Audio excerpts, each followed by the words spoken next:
everyone, welcome back to another anatomy episode. In today's video, we're going to be looking at the appendicular skeleton system. So please like and subscribe for more content. And now we're going to get into the first bone, which is going to be your scapula. So you'll see that on your scapula, you have two main regions. The first of which is this upper portion over here. This is known as your supraspinous fossa. Supraspinous fossa, and then below this kind of, I like to think of it as a bone bridge. Below this bone bridge, you're going to have a bigger region. This is going to be your infraspinous fossa. So very similar type of wording and spelling. Infraspinous fossa. This actual bone bridge that I was talking about, this is known as the spine of your scapula, or AKA you can just call it the spine. Now you have two different heads, the first of which is going to be your acromion process. It's going to be this projection over here. It's a little bit more round. To me, it kind of looks a little bit like a mushroom, and that's the way that I remember it all of the time. And again, it is the acromion process.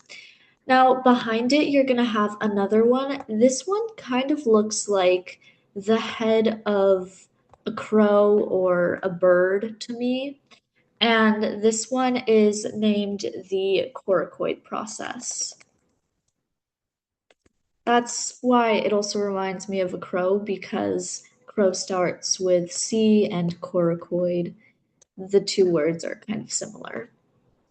All right, next, this is going to be your posterior side of the scapula over here. So this surface over here is your subscapular fossa. So you have your supraspinous fossa, your infraspinous fossa, and then your subscapular fossa as well. Now, the one last plane that we're going to look at for the scapula is going to be this side plane. So this region that is shaded in blue, that is known as your glenoid fossa, and this is actually where the humerus is going to sit, and it's going to create your shoulder. So again, this is the glenoid fossa. Now you have two tubercles that are on the glenoid fossa. The first of which is going to be up here at the top. There's going to be a little bit of a point up at the top. That point is known as the supraglenoid fossa. And then at the bottom, you're going to have the infraglenoid tubercle. And again, sorry, this is meant to be tubercle, not fossa. So supraglenoid tubercle, because it's a little projection. And then below you have your infraglenoid tubercle. The infraglenoid tubercle is going to be over here where the glenoid fossa comes in contact with the border. So infraglenoid. Next, you have a couple different regions. So you have your borders. The first border is going to be your vertebral border. It's going to be this region right over here, because this side of the scapula is going to be closest to the spine and the vertebrae, and therefore it is named the vertebral border. Now you have another border, it is called the axillary border, and as you can guess, it is by your axillary region, aka your armpit. So it's this side over here that looks a little bit more slanted, is at a diagonal. That is your axillary border.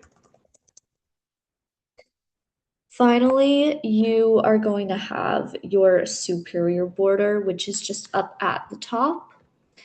The superior border is right over here. So that.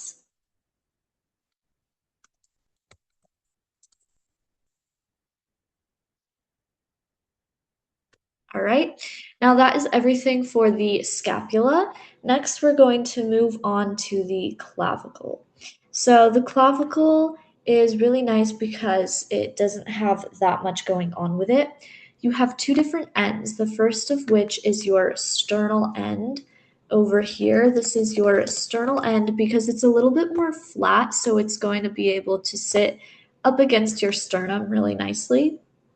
On the other side, you have a little bit more of a rounded side. This is your acromial end. So acromial end, like so.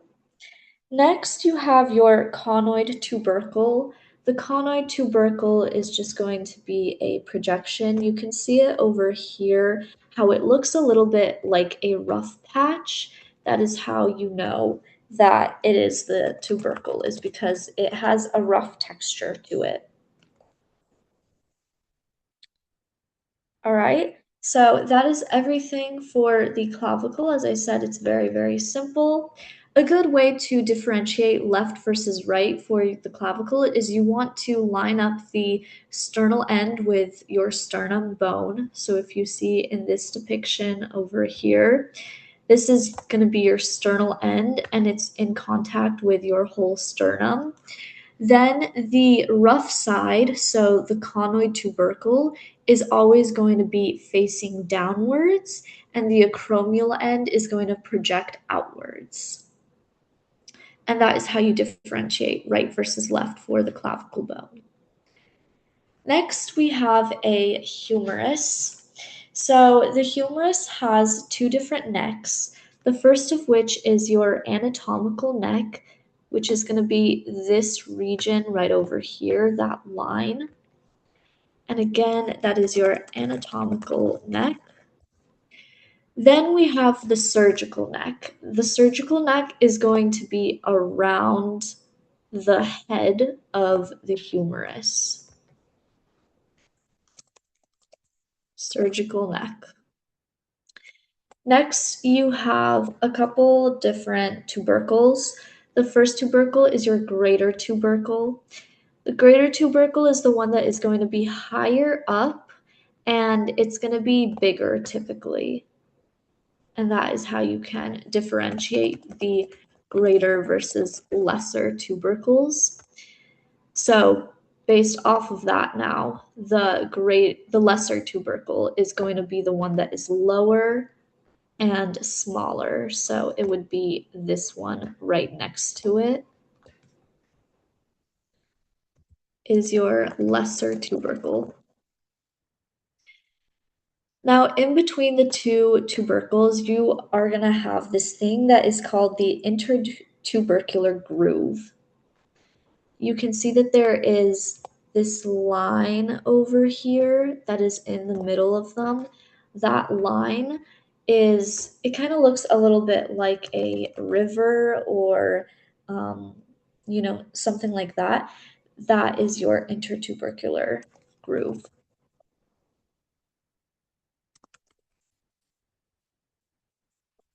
There we go. Now, the actual head of the humerus is labeled over here in blue. So that is your head. Then we have the shaft. The shaft is the rest of the bone, kind of like the main region. All of this going down is your shaft.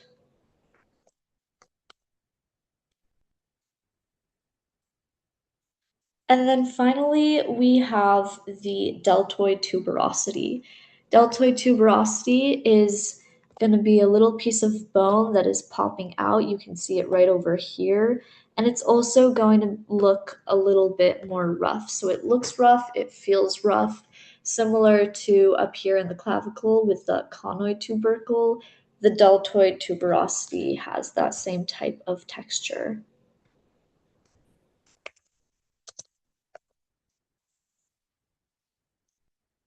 All right. Now we are going to take a look at the bottom of the humerus. So over here at the bottom, you have your trochlea. The trochlea is this region over here, kind of in the middle. So both of those circled portions are your trochlea. Then on the more medial side, you're going to have your medial epicondyle. So this bone projection right there, you can also see it over here. That is your medial epicondyle. You can differentiate the medial versus lateral side because wherever the head of the humerus is, that is going to be medial. So the head is over here, the medial side is over here. It's on this side, so here would be your medial epicondyle. Now, on the other side, you have your capitulum. The capitulum, when you're actually holding the bone, it looks very big. It's going to be this side over there. That is your capitulum.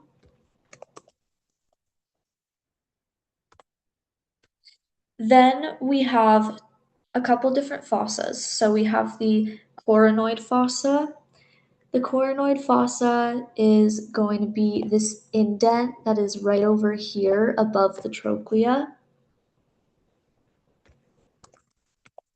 Coronoid fossa. And then on the posterior side, you're going to have something known as your olecranon fossa. So in this picture, we don't get a posterior view, but if I were to draw it out, it would look something like that, like this. So here is the bottom of the bone, it's going up into the shaft. You have your trochlea over here. The capitulum is like this region. And then the olecranon fossa would literally look like a big triangle on the back of the bone. And again, it's called the olecranon fossa. So how do you differentiate right versus left? First, you would have to make sure that you're placing the bone upright in the correct position. So the olecranon fossa should be facing towards the back on the posterior side. Then you're going to place the head medially, kind of where your shoulder would be, and the capitulum needs to be facing laterally. So if we look at this model right over here, this is in anatomical position right now. You can see that the head of the humerus is facing medially into the body, and the capitulum is facing laterally outside. And so that is how you would differentiate right versus left. In this case, this skeleton would be a left one over here, and then this one over here is right. All right, now we're going to move on to the next set of bones. These are your ulna and radius bones. I'm going to go over them simultaneously because they do link up together and they have a lot of joining parts together. So first you have your ulna. The ulna is going to be this bone right over here. It is the bigger one, and it has kind of like this crescent moon hook shape over here on the side, and so that is how I always remember that it is your ulna. So the head of the ulna is actually going to be the smaller side. This is the head of the ulna.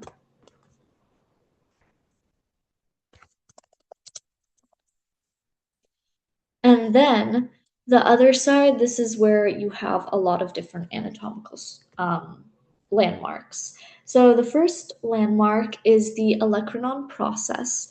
Olecranon process literally just refers to the top side of this bone.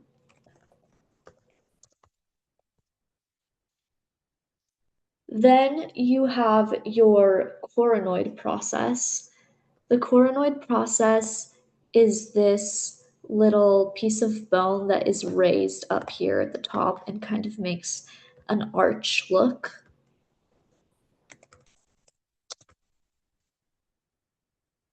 like so. Then you have the trochlear notch. Everything that is shown in blue on the ulna, this whole like inside portion of the bone, that is all your trochlear notch.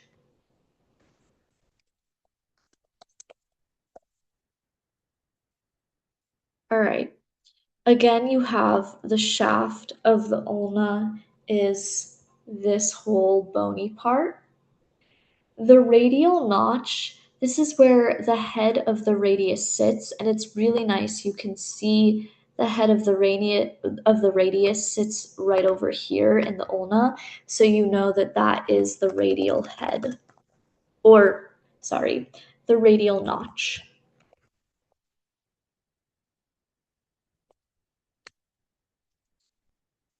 All right, now moving on to the head of the ulna.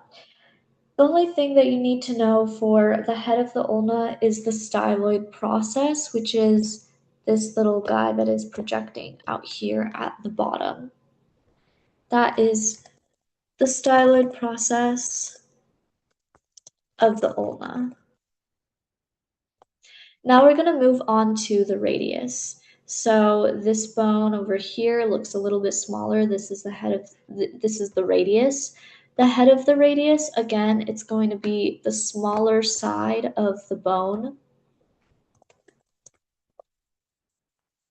So the head is always the smaller side of whatever bone. So for the ulna, it's this side because it's smaller. For the radius, it's this side because it's smaller. All right, next up you have your radial tuberosity. The radial tuberosity is this projection of bone over here. You can also see it over here. And it always goes medially facing towards the ulna.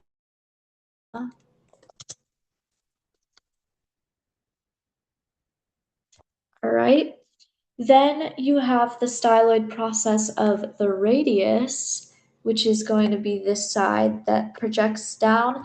And again, it kind of looks like a fang or vampire teeth.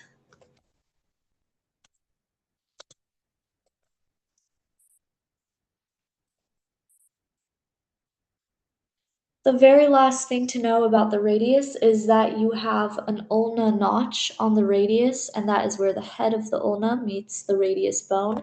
So it's going to be this region over here. And that is the ulna notch. So when you're talking about the notches, it is flipped. The radius has an ulna notch, and the ulna has a radial notch. Okay, now we're gonna move on to my favorite part. This is the hand. We're gonna go over all of the different carpal bones.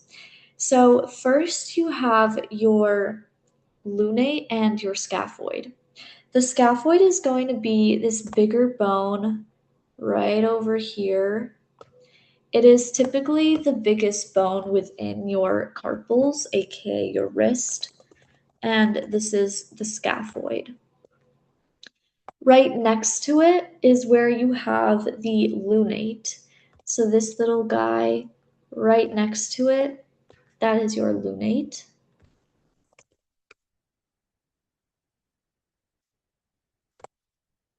Now we have your metacarpals. So all of these over here, these are the metacarpals. And if I were to write that out for you guys, then the rest of the bones that you see, those are the phalanges. So this whole rest of the part is a phalange. There is a way to name the phalanges. So the first part is that you're going to name your digits 1 through 5. So starting off at your thumb, this is your thumb over here. So this is 1, 2, 3, 4, and 5. Now you have the distal, middle, and proximal. So the thumb only has distal and proximal. So this one would be your distal, and this is your proximal. For the rest of your fingers, you have distal, these are all distal over here, middle, that one's a middle, here's another middle, here's a middle over there. And then you have proximal, which is the biggest one. So proximal, proximal, all of these are proximal. So if we were naming them, let's say I was pointing to this bone right over here. That would be your fourth proximal phalange. If I was pointing to this one, that would be your first distal phalange. So I'm going to circle a bone in blue and I want you guys to pause and then I will type out the answer on the screen so that you guys can practice. So if I pointed to this bone right over here, what would that be? So pause the video and when you're ready, put it back and it will be typed out on the screen. All right, so I'm hoping that you guys paused. This would be your fifth middle phalange. So it is the fifth digit and it is the middle bone, and then again, it is the phalanges. If I pointed to this bone right over here, what would that be? So that one in retrospect is your metacarpals. So it would be your second metacarpal. All right, so that is a great way for you guys to practice. Just look at a picture, point out some random bones, or have a friend point it out, and then you can practice kind of like naming and with everything and the numbers and the names. So I hope that you guys found this informational. Please like and subscribe for more content. If you have any questions, comments, concerns, leave them in the comment section. If you would like anatomy tutoring, I also offer that, so please leave that in the comment section as well. I hope you guys have a great day and good luck studying. Bye.